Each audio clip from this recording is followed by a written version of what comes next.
काजल एक शांत स्वभाव की लड़की थी जो बहुत ही कम लोगों से बात किया करती थी।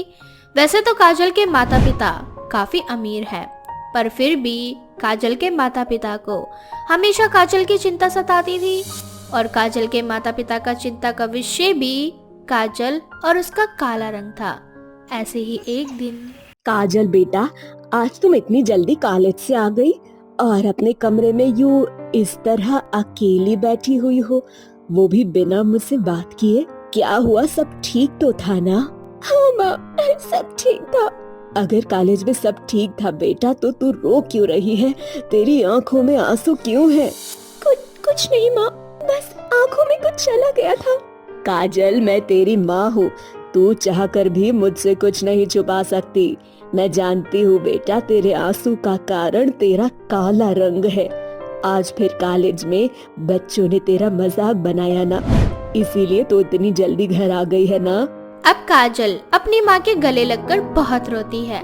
ऐसे ही कुछ दिन बीत जाते हैं और एक दिन काजल की माँ काजल के पिता से कहती है, हमारी बेटी काजल अब बड़ी हो चुकी है, हमें अभी से ही उसके लिए रिश्ता देखने शुरू कर देने चाहिए।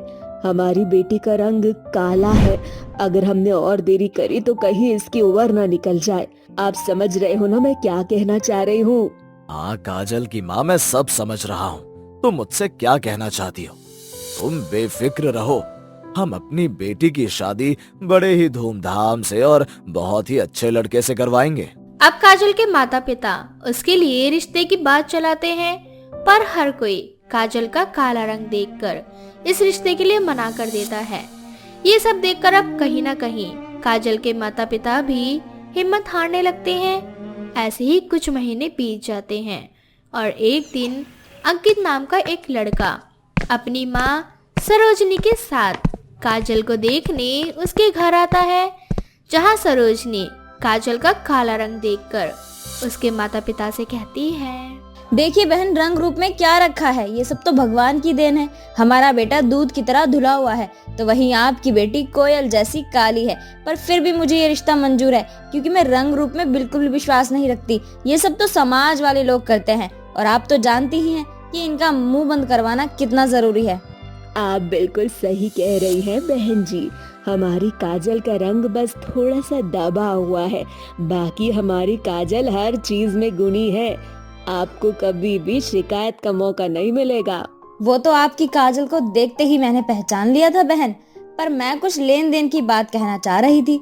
आप तो जानते ही है ना कि हमारे भी तो 4 रिश्तेदार हैं और मेरा बेटा इतना सुंदर है, उसके साथ इतनी काली लड़की देखेंगे तो 10 तरह की बातें बनाएंगे। अब उनका भी तो मुंह बंद करवाना पड़ेगा ना। उनका मुंह बंद करवाने के लिए अगर आप मुझे खूब सारा दहेज और कुछ कैश दे देंगी तो रिश्तेदारों का मुंह तो अपने आप ही बंद हो जाएगा। आप दान दहेज की चिंता मत कीजिए, भगवान की दया से हमारे पास किसी भी चीज की कमी नहीं है। हम तो बस ये चाहते हैं कि हमारी बेटी को एक अच्छा परिवार मिले, चाहे उसके लिए हमें कुछ भी करना पड़े।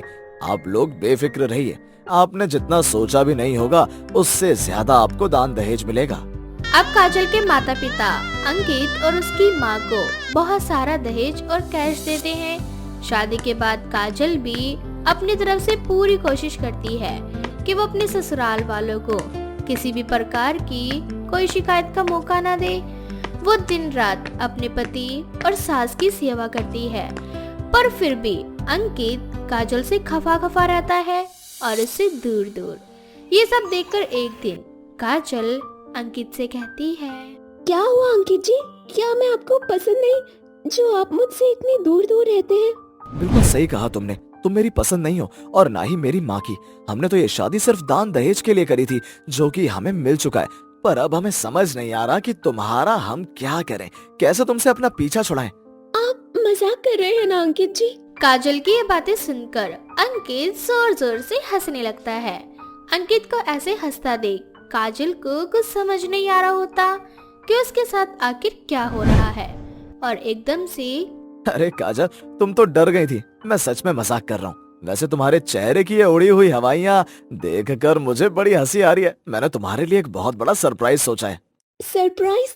कैसे सरप्राइज अंकित जी? थोड़ा इंतजार करो, शाम तक तुम्हें तुम्हारा सरप्राइज मिल जाएगा और मुझे मेरी रकम। मैं कुछ समझी नहीं अंकित जी। मेरी प्यारी और सुंदर बीवी, अपने इस छोटे से दिमाग पर इतना जोर मत डालो। रात का इंतजार करो, तुम्हें सब समझ आ जाएगा और तुम्हें सरप्राइज भी मिल जाएगा। बस तुम रात में दुल्हन की तरह तैयार होकर बैठ जाना। अंकित के कहने पर काजल बिल्कुल ऐसा ही करती है।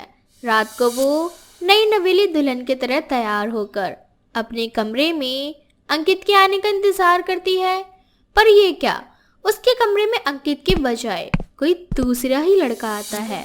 कौन हो तुम और अंकित जी कहाँ हैं? तुम्हारा पति कमरे के बाहर पहरेदारी दे रहा है। आखिर उसने मुझसे एक रात के 4 लाख जो लिए हैं, आज रात तुम सिर्फ और सिर्फ मेरी दुल्हन हो और मेरी बीवी हो। तुम्हारे पति ने तुम्हारा सौदा किया है, इसलिए तुम पर सिर्फ और सिर्फ मेरा हक है। ये तुम क्या बकवास कर रहे हो? अंकित जी को बुलाओ, मुझे उनसे बात करनी है।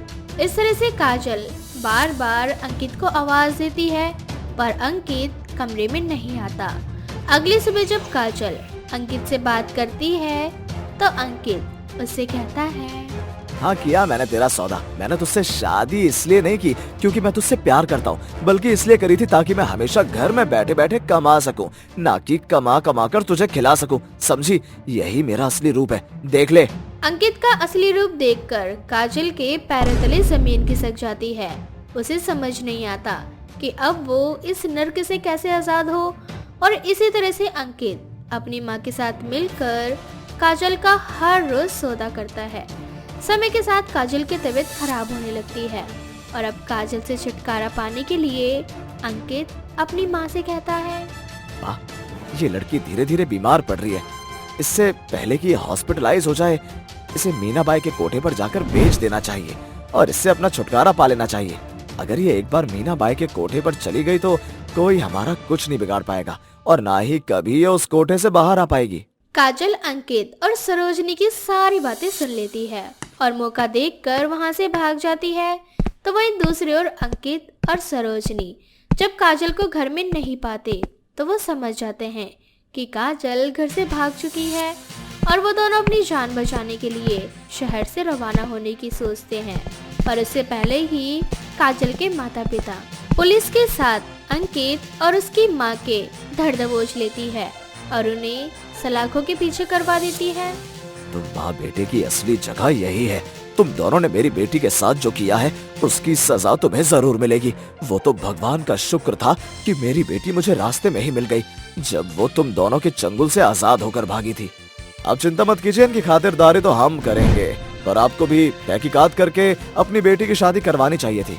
आप सही बोल रहे हैं, मैंने बिना जांच पड़ताल किए अपनी बेटी को बोझ समझकर उसकी शादी इस लड़के से करवाई। पर आज मैं हर माता पिता से हाथ जोड़कर प्रार्थना करता हूँ कि उसकी शादी आंख बंद करके किसी भी इंसान से करवाना दें, क्योंकि उस समय तो हम अपनी बेटी की शादी करवा देते हैं, पर गलत जीवन साथी मिलने की वजह से बाद में हम लाचार माँ बाप पछताते रह जाते हैं, जैसे कि आज मैं पछता रहा हूँ। इस तरह से काजल के माता पिता को अपने किए का पछतावा जिंदगी भर रहता है। तो वही दूसरी ओर अंकित और उसकी माँ को उसके किए की सजा मिल जाती है और काजल फिर कभी किसी पर भरोसा नहीं करती और जिंदगी भर अपने माँ बाप के साथ रहकर उनकी सेवा करती है। रोशनी नाम की एक लड़की कहीं जा रही होती है, तभी उसकी नजर एक लड़के पर पड़ती है। उसकी अच्छी पर्सनैलिटी देखकर रोशनी उसकी जेब से पटवा निकाल लेती है। तभी अमन नाम का एक लड़का उसे चोरी करते हुए देख लेता है और वो उसका हाथ पकड़ के उसे साइड में ले जाता है और उससे बोलता है, तुम चोरी कर रही थी? अभी पुलिस को फोन करके बुलाता हूँ। अरे नहीं नहीं, वो तो उनका पर्स गिर गया था। मैं तो बस उनके पॉकेट में उनका पर्स रख रही थी। वो तो मैंने अपनी आंखों से देखा है। आज छोड़ रहा हूँ। आइंदा से मैंने तुम्हें चोरी करते हुए पकड़ा ना तो तुम सीधा जेल में नजर आओगी। इतना बोलकर अमन उसे छोड़ देता है और रोशनी खुद से बोलती है, मुझे धमकी देता है साला। जब मैं इसकी जेब काटूंगी तब इसे मेरे हाथों की सफाई के बारे में पता चलेगा। इतना बोलकर रोशनी वहाँ से चली जाती है और अगले दिन उसी जगह पर जाती है जहाँ वो अमन को देखती है। अमन को देखते ही रोशनी उसकी जेब काट लेती है और उसके सामने जाकर उन पैसों को गिनने लगती है और उससे बोलती है, अब ये सारे पैसे मेरे हैं, बाय। इतना बोलकर रोशनी वहाँ से चली जाती है, जिसके बाद अमन को पता चलता है कि इस बार रोशनी ने किसी और की नहीं बल्कि उसी की जेब काटी है। इसी तरह से रोशनी अब रोज उसकी जेब काटने लगती है और ये सिलसिला शुरू हो जाता है। अब रोशनी कभी अमन की घड़ी चोरी करती है तो कभी उसके पैसे। इसी बीच अमन को रोशनी से प्यार हो जाता है और कहीं न कहीं रोशनी भी अपना दिल अमन को दे बैठती है। उन दोनों की नजदीकियां बढ़ने लगती है और एक दिन अमन रोशनी से बोलता है, एक काम करोगी? तुम एक बार बोल कर तो देखो अमन। देखो रोशनी, मेरी गवर्नमेंट जॉब है और हमारे पास पैसों की कोई कमी नहीं है, इसलिए मैं चाहता हूँ कि तुम ये पैसे बचाने के लिए छोटी मोटी चोरियाँ करनी बंद कर दो और माँ को कभी तुम्हारे इस काम के बारे में ना पता चल सके। ठीक है, अब से मैं चोरी नहीं किया करूँगी। अब रोशनी अमन की बात मान जाती है और बहुत जल्द अमन रोशनी को अपनी माँ से मिलवाता है और कुछ ही दिनों में उन दोनों की शादी हो जाती है। शादी होने के बाद जब रोशनी घर में आती है तो रोशनी की सास और मिनी उन दोनों को दरवाजे पर खड़ा करके उन दोनों की आरती उतारने लगती है। लेकिन मिनी जब रोशनी का मुंह मीठा कराने के लिए थाली देखती है तो थाली में रखे पैसे और मिठाइयाँ गायब हो चुके हैं, जिसके बाद मिनी बड़ी हैरानी के साथ बोलती है, अरे थाल में मिठाई और पैसे रखे थे, कहाँ गए? मुझे अच्छे से याद है, मैंने इसी थाल में कुछ मिठाई और पैसे रखे थे। हे भगवान, अब अपनी बहू का मुंह कैसे मीठा कराऊं? माँ जी, ये मिठाई और पैसे मेरे हाथों में है। लेकिन बहू, तेरे हाथ में मिठाई और पैसे कहाँ से आए? बेटा अमन, तू घर में लक्ष्मी लेकर आया है या फिर लक्ष्मी चुराने वाली बहू? अरे माँ जी, इसे चोरी नहीं, हाथों की सफाई कहते हैं।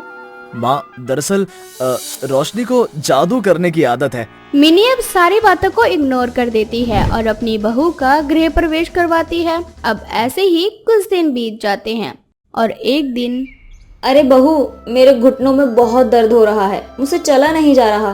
थोड़ी देर में मेरी बचपन की सहेली आने वाली है घर पर और घर में चीनी खत्म है, तो तू पास की दुकान से चीनी ले आती तो बहुत अच्छा रहता।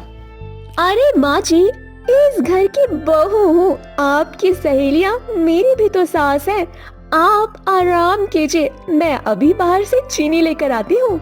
इतना बोलकर रोशनी चीनी लेने के लिए घर से निकलती है, लेकिन तभी उसकी नजर अपनी सामने वाली पड़ोसन के घर पर पड़ती है। उसके किचन की खिड़की खुली होती है। अब रोशनी किचन के बाहर खड़ी होकर झांकने लगती है और जल्दी से किचन में जाकर चीनी का डब्बा लेकर अपने घर आ जाती है। दूसरी ओर जब उसकी पड़ोसन के घर का चीनी का डब्बा गायब होता है तो उसकी पड़ोसन गली में शोर मचाते हुए सभी पड़ोसियों को गाली देने लगती है और उनसे बोलती है, आज से पहले कभी इस गली में चोरी नहीं हुई और आज दिन दिहाड़े मेरे घर से चीनी का डब्बा गायब हो गया। अरे बताओ भला, चीनी भी चोरी करने वाली चीज है?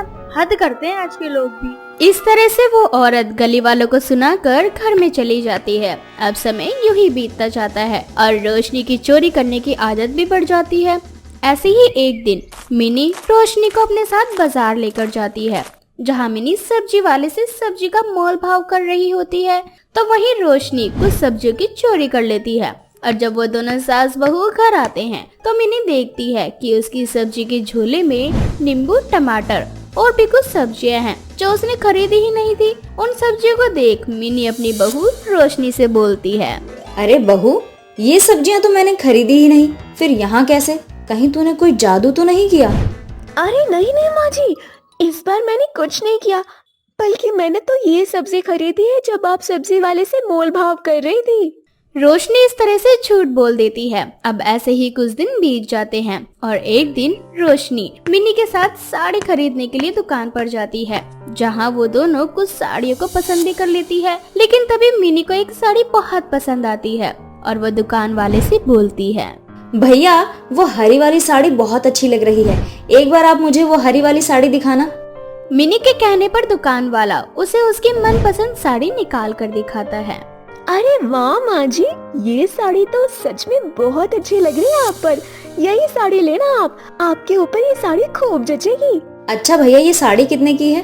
अरे मैडम, ये साड़ी सिर्फ 4000 की है। हम आपके लिए ये साड़ी 3500 की लगा देंगे। आखिर आप हमारी प्रीमियम कस्टमर जो हैं। क्या भैया, आप भी क्या बातें करते हो? मैं हमेशा से आपकी दुकान पर ही साड़ियाँ लेकर जाती हूँ और आप हो कि मुझे ही ठग रहे हो। 2000 की साड़ी आप मुझे 4000 में दे रहे हो। इस तरह से मिनी उस दुकानदार से उस साड़ी को लेकर काफी मोल भाव करती है, लेकिन वो दुकानदार साड़ी का रेट 3000 से नीचे नहीं करता। जिसके बाद मिनी दुकान से बिना साड़ी लिए जाने लगती है, पर इसी बीच रोशनी वो साड़ी चोरी कर लेती है और जब मिनी घर आती है तो अगले दिन रोशनी वही साड़ी अपनी सास को देती है। उस साड़ी को देख मिनी रोशनी से बोलती है, अरे बहू, ये तो वही साड़ी है जो मुझे कल पसंद आई थी, लेकिन ये साड़ी यहाँ कैसे? तू कब लेकर आई इस साड़ी को? और तेरे पास इतने पैसे कहाँ से आ गए? अरे माँ जी, मैंने जब देखा कि ये साड़ी आपको बहुत पसंद है तो घर आने के बाद मैं पैसे लेकर दोबारा दुकान में गई और मैंने दोबारा दुकान वाले से काफी मिन्नतें की। उसके बाद दुकानदार ने ये साड़ी मुझे दे दी। रोशनी अपनी सास से झूठ बोली रही होती है कि तभी दुकानदार मिनी के घर आ जाता है और मिनी के हाथों में अपनी साड़ी देख उसके हाथों से वो साड़ी छीन लेता है और मिनी से बोलता है, अरे मिनी बहन, तुम हमारी पुरानी ग्राहक हो, इसलिए मैं इस समय आया, वरना मुझे तो कल रात को ही पता चल गया था कि तुम्हारी बहू ने ये साड़ी चोरी करी है। अरे मिनी बहन, तुम अपने घर में बहू लेकर आई हो या चोरनी, तुम नहीं जानती, पर तुम्हारी बहू ने ये साड़ी चोरी की है। मैंने अपनी दुकान में सीसीटीवी कैमरे चेक किए तो मैंने देखा कि तुम्हारी बहू मेरी साड़ी को चोरी कर रही है। फिर क्या था, मैंने तभी सोच लिया कि मैं आकर इस बारे में आपसे बात जरूर करूंगा, परंतु रात हो रही थी इसलिए मैंने छोड़ दिया और अभी आया। उस दुकानदार की बात सुनकर मिनी दुकान वाले से माफी मांगती है और उसे साड़ी के पैसे दे देती है। जिसके बाद दुकानदार अपने पैसे लेकर वहाँ से चला जाता है और मिनी अपनी बहू से बोलती है, बहू, आज तेरी वजह से ना मुझे बहुत शर्मिंदगी महसूस हो रही है।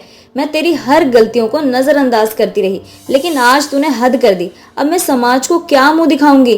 तूने मुझे कहीं बोलने लायक ही नहीं छोड़ा। सब कहते हैं कि मेरी बहू चोर है। अब तू ही बता बहू कि मैं उन लोगों की बातों का क्या जवाब दूं? अपनी सास की बातें सुनकर रोशनी को अपनी गलती का एहसास हो जाता है और वो अपनी सास से माफी मांगती है और अपनी सास से कभी न चोरी करने का वादा करती है। जिसके बाद रोशनी चोरी करना छोड़ देती है और वो लोग एक सुकून की जिंदगी जीने लगते हैं। जादुई सोने का कुआं। मीना मटका लेकर सुबह सुबह कुएं के पास जाकर पानी भरने के लिए लाइन लगाकर खड़ी होती है। पानी के लिए काफी औरतों की बहुत लंबी लाइन लगी हुई थी। मीना, जो कि गर्भवती थी और इस हालत में पानी के लिए मटका लेकर खड़ी थी। सारी औरतें आपस में काफी लड़ाई झगड़े कर रही थी। उसी में से एक औरत मीना को धक्का मार देती है। मीना जाकर जमीन पर गिरती है और वो औरत मीना से लड़ते हुए कहती है, यहाँ जितनी औरतों ने लाइन लगा रखी है पानी के लिए, वो सारी एक उच्च घराने से हैं, और तू एक गरीब घर की औरत हमारे साथ बराबरी में खड़ी होकर हमारे ही कुएं से पानी पिएगी? हाँ? पानी पीने का अधिकार तो सभी को है ना दीदी, फिर चाहे वो अमीर हो या गरीब। और पानी यहाँ किसी के घर से नहीं आ रहा, पूरे गांव वालों का अधिकार है इस गांव के बने हुए कुएं पर पानी पीने के लिए। अरे जुबान तो तेरी कैंची की तरह चलती है, लेकिन तेरी जुबान चलाने से तुझे इस कुएं से पानी नहीं भरने देंगे हम, समझी तू? 2 कदम चल कर जा, वहाँ एक और कुआं बना है जिसका पानी सिर्फ तुम जैसे गरीब लोग ही पीते हैं, वहाँ जाकर पानी भरना, समझी? मीना खुद को संभालते हुए उठती है और अपना मटका उठाकर दूसरे कुएं की तरफ जाती है। उस कुएं का पानी काफी गंदा होता है, मगर मीना फिर भी कुएं से पानी निकालती है और उस पानी को लेकर अपने घर आ जाती है। मीना और उसके पति मोहन दोनों के घर की हालत काफी ज्यादा बुरी थी। उन्हें कभी एक वक्त की रोटी नसीब होती थी तो कभी तो वो भी नसीब नहीं होती थी। लेकिन फिर भी इन हालातों के बीच मीना और मोहन दोनों हार नहीं मानते। ऐसे ही एक दिन मीना और मोहन के घर गांव का एक साहूकार आता है। साहूकार मीना और मोहन के घर आते ही सबसे पहले मोहन को मारना शुरू कर देता है। मीना घबरा जाती है और वो साहूकार को रोकते हुए कहती है, मालिक, मालिक छोड़ दीजिए इनको, क्यों मार रहे हैं? आप इन्हें छोड़ दीजिए मालिक, मालिक। इसने मुझसे कुछ पैसे उधार लिए थे, कब देगा ये? मालिक, बस कुछ समय और दे दीजिए, हम आपकी पाई पाई चुका देंगे। जब पैसे देने की औकात नहीं तो लेते क्यों हो? मैंने तो तुम्हें तुम्हारी जरूरत की वजह से पैसे दिए थे। मुझे मेरे पैसे वापस चाहिए, वरना मैं तुम्हें इस गांव से निकलवा दूंगा या तुम्हारा घर खाली करवा दूंगा। मालिक, अभी वैसे भी हमें पैसे की बहुत जरूरत है। मेरा समय नजदीक आ रहा है मालिक। मुझे मतलब नहीं है कि तेरा बुरा टाइम चल रहा है या फिर अच्छा टाइम चल रहा है। मुझे मेरे पैसे से मतलब है। 2 हफ्ते का टाइम दे रहा हूँ। इन 2 हफ्तों में अगर तुमने मेरे पैसे नहीं दिए तो तुम्हें इस गांव से और इस घर से दोनों से भगा दूंगा। मालिक, हम आपका एक एक पैसा चुका देंगे। ऐसे ही समय बीतता जाता है और मोहन साहूकार के पैसे चुकाने के लिए जगह जगह लोगों से काम मांगने लग जाता है, मगर कोई भी उसे काम नहीं देता। ऐसे ही मोहन एक दुकान पर जाता है, जहाँ दुकान का मालिक मोहन से कहता है, ठीक है, मैं तुम्हें काम पर रखूंगा। तुम्हें रोज के जितने भी चावल के बोरे होंगे वो तुम्हें उठा के गोदाम से लाना होगा और दुकान पर रखना है। और हाँ, ये बोरे तुम्हें तुम्हारे कंधे पर लाने होंगे। ठीक है मालिक। ठीक है, अब मैं रोज के तुम्हें 200 रुपए दूंगा। ठीक है मालिक, मगर मालिक 200 रुपया तो बहुत कम है। इतने पैसे में करना है तो कर, वरना भाग यहाँ से। ठीक है मालिक। ऐसे ही मोहन सुबह से लेकर शाम तक चावलों के बोरे खुद के कंधे पर उठाता हुआ गोदाम से उठाकर दुकान पर लाकर छोड़ता है। ऐसे ही शाम को मालिक से पैसे लेने के बाद मोहन खुशी से अपनी पत्नी मीना के लिए फल वगैरह खरीद कर लेकर घर जाता है। ऐसे ही दोनों पति पत्नी का समय ठीक से चल रहा होता है कि एक दिन अचानक मोहन की तबीयत खराब होने लगती है। मीना की गर्भावस्था का पूरा समय चल रहा था। उसे समझ में नहीं आ रहा था कि वो क्या करे। मोहन काम छोड़कर घर पर ही होता है क्योंकि उसकी तबीयत खराब होती है। कुछ समय से जो घर की आर्थिक हालत थोड़ी सी ठीक हुई थी, वो अब बद से बदतर होती जा रही थी। मोहन की इतनी ज्यादा तबीयत खराब हो जाती है और घर में पैसे न होने के कारण उसका ठीक से इलाज नहीं हो पाता, जिस कारण मोहन बीमारी से तड़प तड़प कर दम तोड़ देता है। मीना ये सदमा बर्दाश्त नहीं कर पाती और वो रो रो के बेहोश हो जाती है। ऐसे ही समय बीतता जाता है और घर की आर्थिक हालत दिन प्रतिदिन और खराब हो जाती है। मीना पति के जाने का सदमा और घर की आर्थिक हालत को देखते हुए वो खुद से बातें करते हुए कहती है, अब मेरे जीने का क्या ही मतलब है। जिसके सहारे मैं जी रही थी वो अब मेरे जीवन में नहीं है। मेरा मर जाना ही बेहतर होगा। इतना बोलकर मीना घर से बाहर आ जाती है और वो चलते चलते उसी कुएं के पास जाती है जिस कुएं से वो पानी निकाल कर पिया करती थी। उसके पास खड़ी होकर मीना बातें करते हुए कहती है, मुझे तुम अपने में संभालो। मैं जीना नहीं चाहती। सारे सुख भगवान ने सिर्फ और सिर्फ हम गरीबों के नसीब में ही लिखे हैं। मुझे नहीं जीना। अब मैं मरना चाहती हूँ।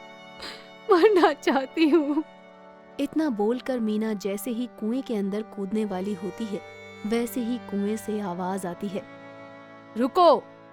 मीना अपने आसपास देखती है तो वहाँ कोई नहीं होता। उसे समझ में नहीं आ रहा होता कि ये सब क्या हो रहा है। तभी वो जादुई कुआं मीना से कहता है, मीना, मैं जादुई कुआं हूँ और तुम तो एक बहादुर औरत हो। जीवन में ये सारी कठिनाइयां आम बात हैं। तुम इससे हार नहीं मान सकती और ना ही मैं तुम्हें कभी हार मानने दूंगा। मैं हमेशा तुम्हारे साथ हूँ। क्या सच में तुम जादुई कुआं हो? मैं जादुई कुआं हूँ और तुम चिंता मत करो। तुम अब अपने बच्चे के सहारे जियोगी और तुम्हें उसके लिए जीना होगा। उसकी परवरिश तुम्हें करनी होगी। मैं नहीं चाहती कि मेरा बच्चा भी मेरे पति की तरह गरीबी में मरे। नहीं चाहती मैं ये। मैं तुम्हारे साथ हूँ और मैं ना तुम्हें मरने दूंगा और ना ही तुम्हारे बच्चे को। तुम एक काम करो, तुम मुझ में से 3 बाल्टी पानी निकालो, जिसमें से 1 बाल्टी में से सोना निकलेगा और 1 बाल्टी में से चांदी और तीसरी बाल्टी में पैसे।